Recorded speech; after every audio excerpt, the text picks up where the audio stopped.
पुराण की कथा तो ये कहती है कि आप अपने जीवन काल में प्रतिदिन और अगर किसी को कथा सुनना हो कि गर्भवती नारी शिव की आराधना करती कि नहीं करती, तो उसके लिए घृष्णेश्वर महादेव की कथा पढ़ना। कौन से महादेव की? 12 ज्योतिर्लिंग में एक ज्योतिर्लिंग है घृष्णेश्वर महादेव।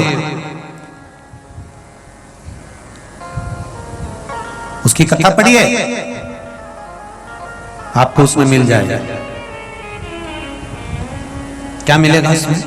कि घूष्मा का गर्भ था। सुधर्म नाम के ब्राह्मण की पत्नी घूष्मा, जिसका गर्भ था, और घूष्मा का गर्भ, सुधर्म नाम के ब्राह्मण की धर्म पत्नी घूष्मा का गर्भ था। और घूष्मा से पहले सुधर्म की एक धर्म पत्नी और थी जिसका नाम था सुदेहा। सुदेहा की यहां संतान नहीं हुई।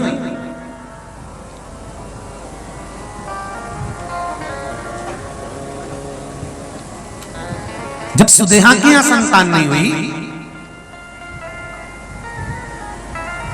तब सुधर्म ने अपनी धर्मपत्नी घूष्मा से कहा, घूष्मा एक काम करो, अगर तुम्हारे गर्भ से संतान चाहिए तो तुम शंकर भगवान की आराधना करना प्रारंभ करो।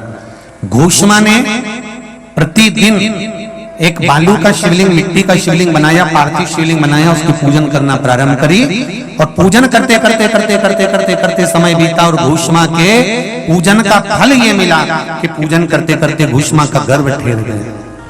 घूष्मा का गर्भ, महाराज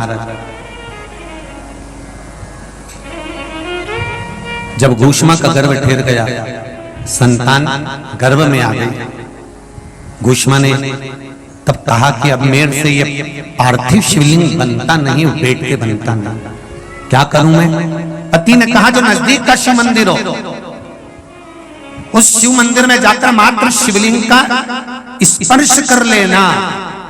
आप में से कितने लोग हैं जो शंकर जी के मंदिर में जाकर चंदन की 3 उंगलियां शिवलिंग पर घुमाते हो ना? शिवलिंग पर 3 उंगली, तो ये 3 उंगली घुमाने का फल क्या है?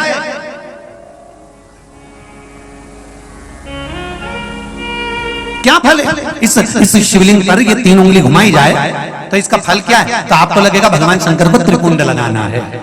बोलो सही है गलत है? आप तो यही सोचोगे ना कि शिव जी को त्रिपुंड लगाया गया है, पर नहीं। शिव महापुराण की कथा कहती है, ओम शिव महापुराण की कथा ये सागर में जो चल रही है, इसमें आप अगर विद्धेश्वर संहिता को या पार्वती खंड को निकालोगे या आप स्कंद पुराण का या लिंग पुराण की कथा को उठाकर देखोगे तो उसमें वर्णन आता है, जब कोई पुरुष, नारी या बच्चा अगर चंदन लेकर गया है, अष्टगंध लेकर गया है, या जल चढ़ाने के बाद चंदन भी नहीं है, अष्टगंध भी नहीं है, लाल चंदन भी नहीं है, और मात्र उंगली से 3 लाइन खींचता है, उसका मतलब त्रिपुंड लगाना नहीं होता। उसका मतलब होता है कि उसने एक पार्थिव शिवलिंग का निर्माण कर पूजन कर ली है। यह फल प्राप्त, उसका फल ये प्राप्त होता है।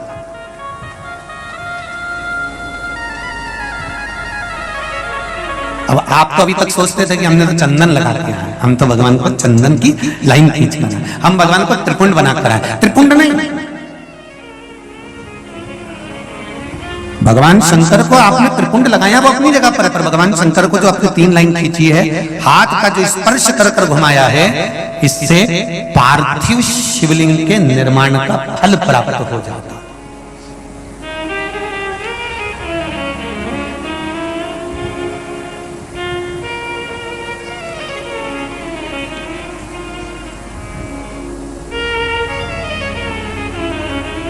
विशेष जब कामना रहती है, विशेष कामना, आज आपका मन कर गया 108 चावल के दाने मेरे को शिव जी को चढ़ाना है, 108 चावल के दाने मुझे शंकर भगवान को चढ़ाना। विशेष आज आपके मन में कोई मनोरथ बड़ा है, कोई कामना बड़ी है, और बाबा से आपने विनती करी कि मेरा ये कार्य अटक रहा है, आप पूरा करोगे, मुझे विश्वास है। 108 चावल के दाने चढ़ाना है। आपने चंदन लगाया, हाथ की हथेली पर 108 चावल के दाने जो घर से गिनकर लेकर गए हो उसको हथेली में रखा। एक एक चावल का दाना नहीं चढ़ाया, हथेली में रखकर जो विशेष कामना, जैसे किसी कर्मकांडी ब्राह्मण से पूछा जाए पूजन होने के बाद में विशेष अर्घ दिया जाता है, विशेष अर्घ,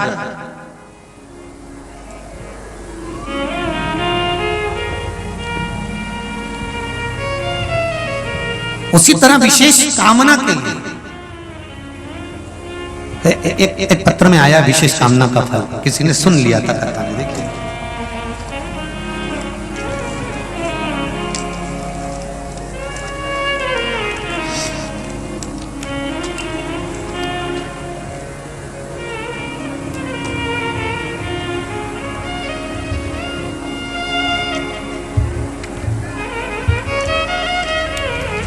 शादी की पत्रिका भी भेजी, तुम इतने सारे मत चले जाना हो।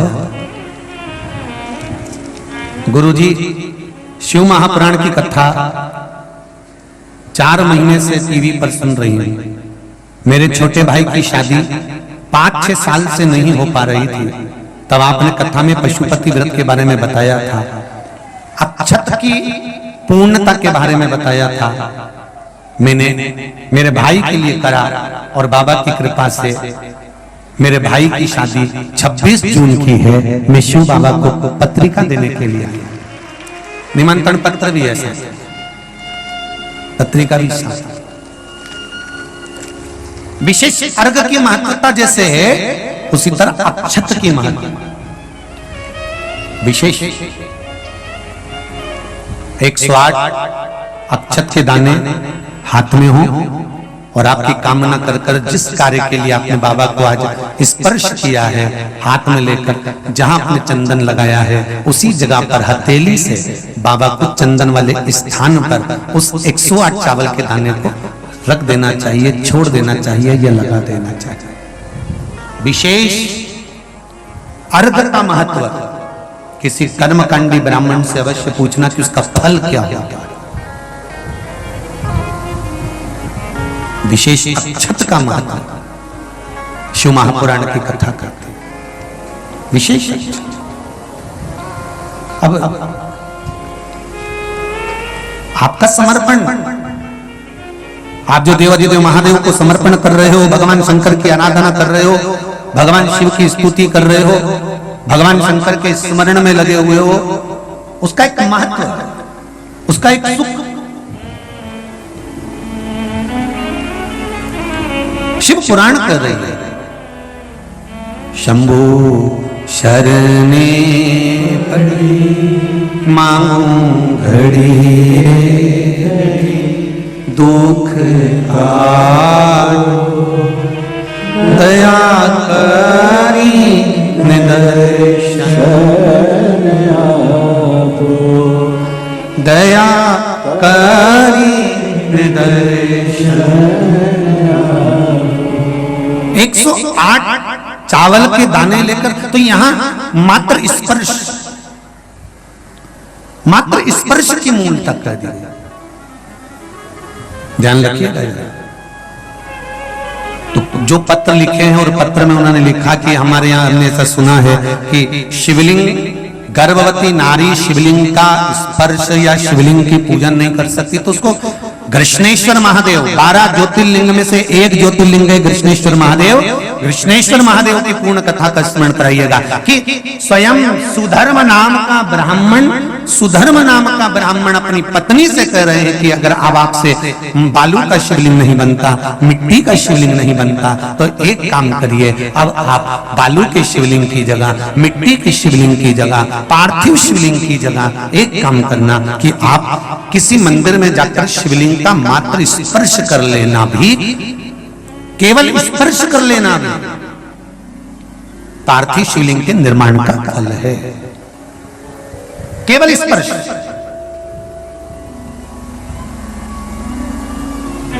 आप लोग जाते हैं शिव मंदिर, तो शिव मंदिर जाते हैं तो शिवलिंग का स्पर्श करते हैं, जम के तो बोलो जरा, करते हो सब लोग? तो शिवलिंग का मात्र स्पर्श, केवल छूना नहीं है।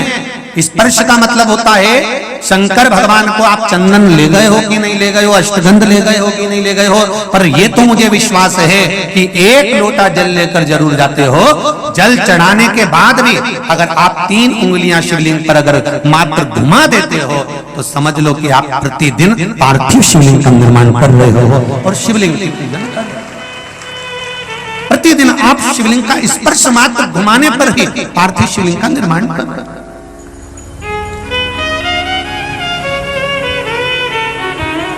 अब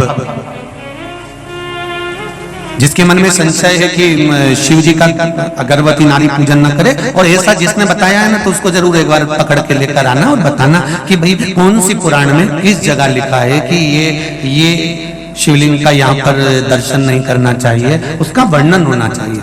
अगर शिव महापुराण की कथा में से कोई भी चीज चढ़ाने की बात करते हैं, जैसे काली मिर्ची चढ़ाने का बोला, तो उसका भी प्रमाण शिव महापुराण में है। आप छाट सकते हो, निकाल सकते हो, देख सकते हो।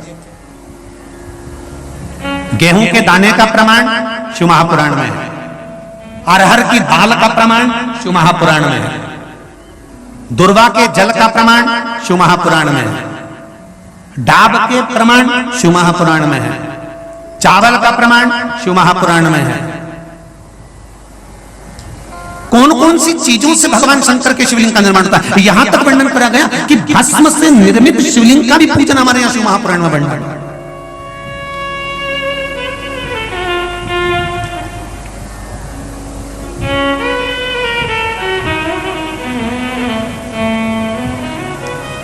आप शंकर की आराधना में जितनी भी चीजें व्यासपीठ से अगर श्रवण करते हैं तो उसका स्मरण आपको रहना चाहिए, उसका स्मरण रहना चाहिए।